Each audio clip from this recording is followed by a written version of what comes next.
Friends, उदासीनता वक्र क्या होते हैं, क्या इसकी विशेषताएं होती है और उदासीनता वक्र के चैप्टर में हम क्या क्या पढ़ते हैं, किस प्रकार से कोणीय समाधान पढ़ा जाता है, किस प्रकार से उपभोक्ता का संतुलन पढ़ा जाता है, इस पर हमने बहुत विस्तार से चर्चा विभिन्न वीडियो के माध्यम से की है।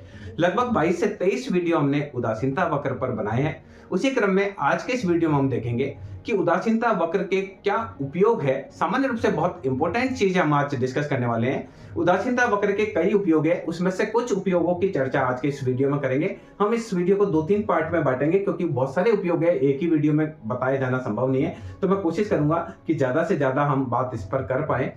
तो पहले देखिए, विनिमय की समस्या के समाधान में उदासीनता वक्र का उपयोग है। विनिमय की समस्या के समाधान में पहला उपयोग बात कर रहे हैं। देखिए, मान लीजिए दो व्यक्ति हैं, एक राम है, दूसरा जो है वो स्टालिन है। मान लीजिए कोई भी एक नाम ले सकते हैं। एक व्यक्ति उत्तर भारत का है, दूसरा व्यक्ति दक्षिण भारत का है।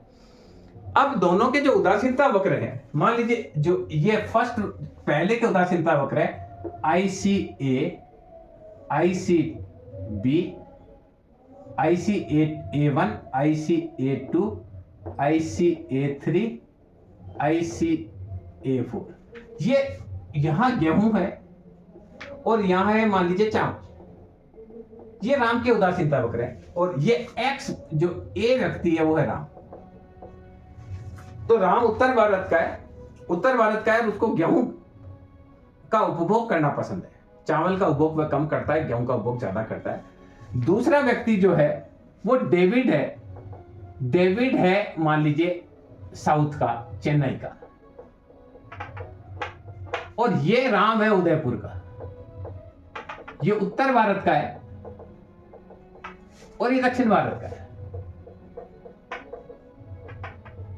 और इसके भी उदासीनता वक्र इस प्रकार के हैं ICB1, ICB2, ICB3, ICB4।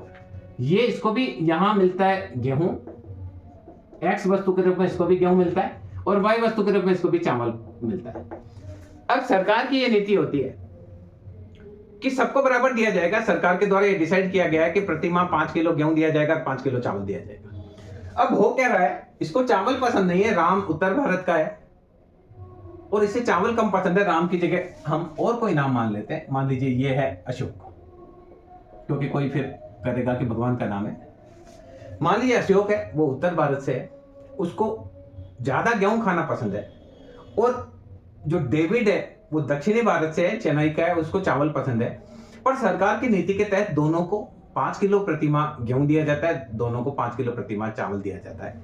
दोनों के अलग अलग उदासीनता वक्र है। अब इसका हम अलग से एक एजवर्थ बॉक्स आरेख बनाते हैं। दोनों आपस में मिलते हैं और दोनों कंट्रोल का सामान लेने आते हैं और रास्ते में दोनों मिलते हैं। तो ये कहते हैं यार सरकार की नीति बहुत खराब है।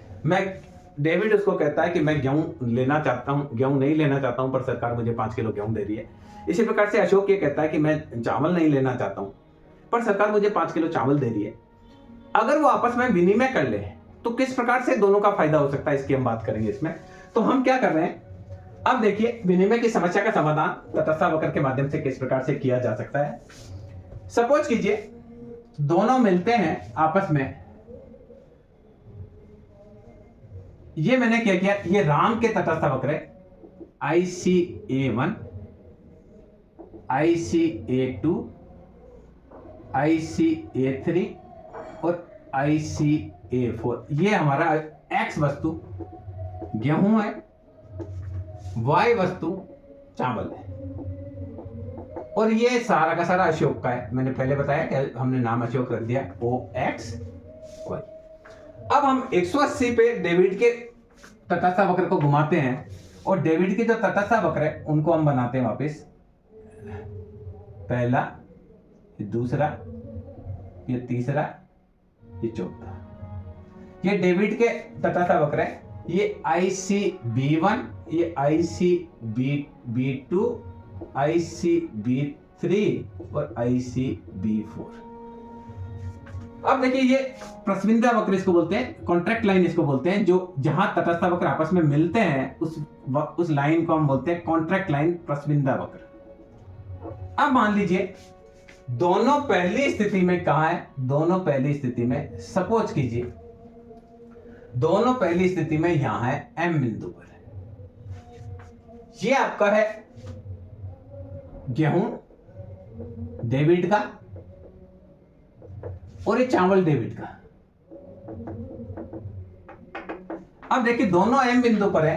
एम बिंदु पर आप देखिए क्या हो रहा है, कंट्रोल से राम को मिल रहा है गेहूं कम, इसको मिल रहा है चावल ज्यादा, और उसको गेहूं ज्यादा मिल रहा है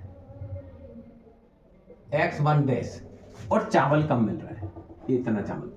तो देखिए प्रारंभिक स्थिति में राम को OX1 गेहूं मिलता है, OY1 चावल मिलता है। राम को ज्यादा चावल मिल रहा है, गेहूं कम मिल रहा है, जबकि हम बार बार राम बोल रहे हैं। अशोक को क्या है, अशोक को गेहूं मिल रहा है, OX1 चावल मिल रहा है, OY1, और अशोक का जो तटस्थ वक्र है ये IC2 के M बिंदु पर संतुलन में होता है। और हम डेबिट की बात करें तो डेबिट को OX1 डैश गेहूं दिया जाता है, OY1 डैश चावल दिया जाता है, OY1 डैश चावल दिया जाता है। और ये जो अशोक है ये भी अपने सेकंड वाले उदासीनता वक्र पर होता है, ये IC2B पर संतुलन की स्थिति में होता है।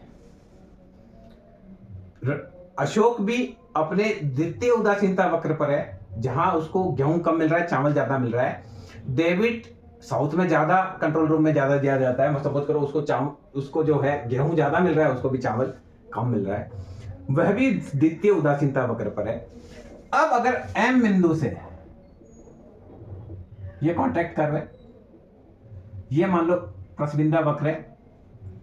एम बिंदु से यदि आर बिंदु पर जाते हैं, आपस में ये विनिमय करते हैं, आपस में दोनों मिलते हैं और आपस में विनिमय करते हैं। विनिमय कर एम से ये आर पर जाते हैं। आर पर जाते हैं तो क्या है, आर पर जाते हैं तो अशोक को गेहूं ज्यादा मिल जाता है, उसको थोड़ा चावल त्याग करना पड़ता है। यहां आप देखेंगे मैं बना नहीं रहा लाइन, तो गेहूं इतना मिल जाता है और इतना चावल त्याग करना पड़ता है। और अशोक पहले IC1 पर था, अब IC2 पर था, अब IC3 पर चला जाता है। पहले एम बिंदु पर ये IC2 पर था, अब ICA3 पर चला जाता है। तो इस विनिमय से अशोक को फायदा होता है। ये पहले दूसरे उदासीनता वक्र पर था, ये दूसरे से तीसरे उदासीनता वक्र पर चला जाता है और अशोक को इसमें फायदा होता है। और डेबिट को कोई भी नुकसान नहीं होता है, क्योंकि डेबिट पहले भी IC2 पर था, बाद में भी देखिए एम बिंदु पर भी IC2 पर था, आर बिंदु पर भी IC2 पर था। तो इस स्थिति में हम कह सकते हैं कि समाज में किसी भी व्यक्ति का नुकसान नहीं हुआ और एक व्यक्ति को फायदा हुआ। ये पेरेटो अनुकूलतम की स्थिति हो सकती है। अगर इसी प्रकार से अगर M से Q पर जाएंगे तो देखिए अशोक पहले भी IC2 पर था, अभी भी IC2 पर होगा, पर डेविड पहले ICB2 पर था M पर, और यहां आएंगे तो ये किस पर आ जाएगा, ICB3 पर आ जाएगा। तो अगर M से Q पर जाते हैं तो अशोक को कोई भी नुकसान नहीं होता है। अशोक पहले भी दूसरे उदासीनता वक्र पर था और M से Q पर आते हैं तो भी वह दूसरे उदासीनता वक्र पर रहता है, पर इस स्थिति में डेविड को फायदा हो जाता है। डेविड पहले IC2 वाले वक्र पर था और IC2 से IC3 पर आ जाता है। तो हमारा नियम है कि ऊंचा उदासीनता वक्र ज्यादा संतुष्टि को बताता है, नीचा उदासीनता वक्र कम संतुष्टि को बताता है। तो अगर M से Q पर आते हैं तो ऐसी स्थिति में डेविड को फायदा होता है, अशोक को कोई भी नुकसान नहीं होता है। और दोनों विनिमय करके Q से R के बीच में किसी बिंदु पर आ जाते हैं। मान लीजिए Q से R के बीच में ये एक बिंदु है T, इस T बिंदु पर आ जाते हैं तो दोनों को ही फायदा है। क्योंकि अगर हम बात करेंगे अशोक की तो अशोक IC2 से IC2 डैश ऊंचे उदासीनता वक्र पर चला जाएगा, और अगर हम डेविड की बात करें तो ICB2 से ICB2 डैश दूसरे उदासीनता वक्र पर आ जाएगा। तो जो ये हमने छायांकित भाग लिया है, इस छायांकित भाग में Q से R बिंदु के बीच में यदि कहीं समझौता होता है तो दोनों ही ऊंचे उदासीनता वक्र पर आएंगे, और जब दोनों ही ऊंचे उदासीनता वक्र पर आएंगे तो ये पेरेटो की अनुकूलतम स्थिति को बताते हैं, जहां किसी भी समाज के किसी भी व्यक्ति को फायदा नहीं है और कोई परिवर्तन इस प्रकार का होता है जिसमें एक या एक से अधिक व्यक्ति को फायदा होता है, तो ये पेरेटो अनुकूलतम की स्थिति होती है। तो तटस्थ वक्र के माध्यम से आपस में विनिमय करके दोनों ही अशोक और डेविड दोनों ही ऊंचे उदासीनता वक्र पर जा सकते हैं, जो कि पेरेटो अनुकूलतम की स्थिति को बताते हैं। अब इस बिंदु के अलावा इस छायांकित भाग में कहीं पर भी जाएंगे तो किसी भी व्यक्ति का नुकसान नहीं होगा। एक से एक हो सकता है डेविड को ज्यादा फायदा हो, राम को कम हो सकता अशोक को कम हो सकता है अशोक को ज्यादा फायदा हो, डेविड को कम हो। पर इस छायांकित भाग में कहीं पर भी जाएंगे तो एक या एक से अधिक व्यक्ति को फायदा होगा।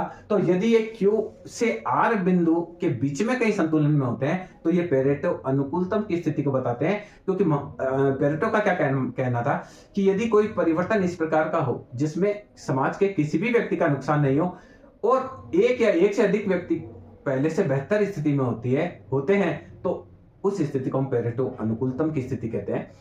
तो अगर ये Q से R की स्थिति में होते हैं तो पेरेटो अनुकूलतम की स्थिति होती है।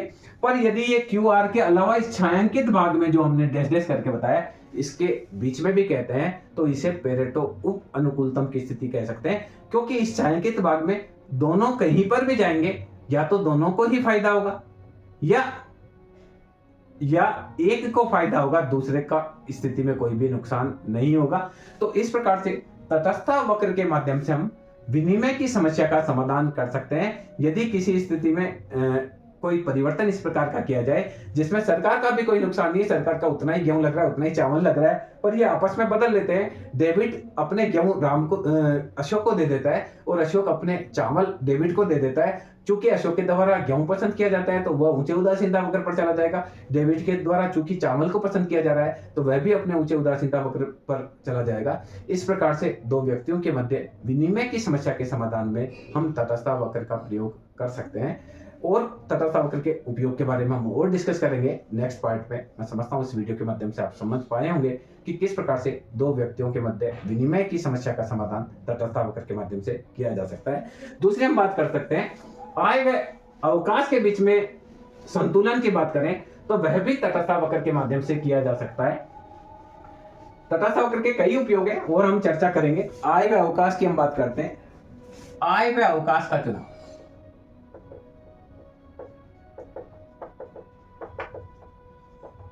देखिए ये जो तटस्थता वक्र है इस साइड में हम ले रहे हैं कार्य और इधर हम ले रहे हैं अवकाश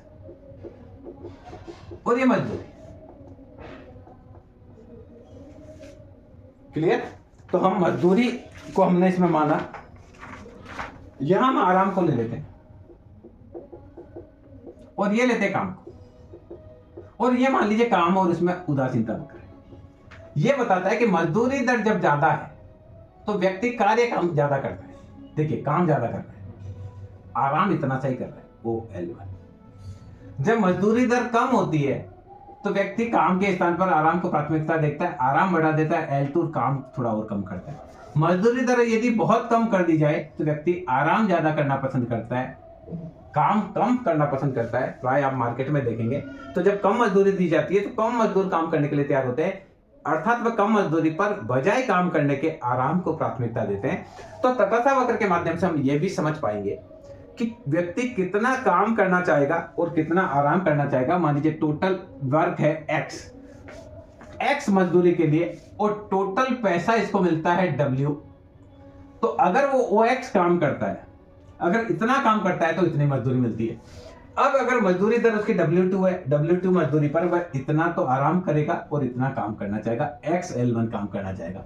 जब मजदूरी दर घट जाती है, W2 से W1 हो जाती है तो ये आराम को बढ़ा देता है, OL1 आराम से बढ़ाकर OL2 आराम कर देता है और काम के घंटे XL2 कर देता है। जब मजदूरी दर और घट जाती है तो आराम के घंटे और बढ़ा देता है, OL3 आराम कर देता है और कार्य के घंटे कम कर देता है। इस प्रकार से मजदूरी दर और श्रम के जो विश्राम के उसमें उल्टा संबंध होता है। मजदूरी दर ज्यादा होने पर श्रम विश्राम कम करता है, मजदूरी दर कम होने पर श्रमिकों को द्वारा ज्यादा विश्राम किया जाता है। तो हम तटस्थता वक्र के माध्यम से आय व अवकाश के बीच में भी समायोजन को बता सकते हैं। इसके अलावा भी तटस्थता वक्र के बहुत सारे उपयोग है कि इस प्रकार से मजदूरी दर का निर्धारण करने में भी तटस्थता वक्र उपयोगी है। इसके बारे में हम सेकंड वीडियो में चर्चा करेंगे। मैं समझता हूँ ये वीडियो आपके लिए उपयोगी रहेगा।